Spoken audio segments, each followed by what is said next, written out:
यहाँहरू सम्पूर्णमा जय मसीह। म के माले मगर म तपाईँहरूको सामुन्ने पवित्र शास्त्र बाइबलबाट म केही कुरा हेर्नेछु।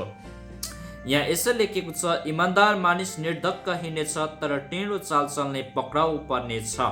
आमेन।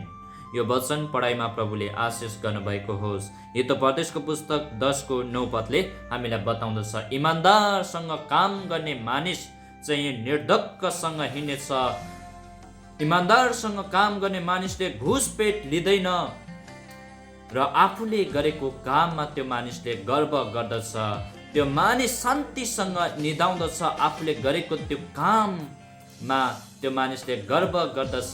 त्यो मानिस शान्तिसँग निदाउनेछ। बस्दा हिँड्दा पनि त्यो मानिस निर्धक्क हिँड्नेछ तर टेढो चाल चल्ने मानिस पक्राउ पर्नेछ। समाजको अगाडि शर्मिन्दा हुनेछ, लज्जित हुनेछ, समाजको अगाडि पक्राउ पर्नेछ भनेर वचनले बताउँदछ।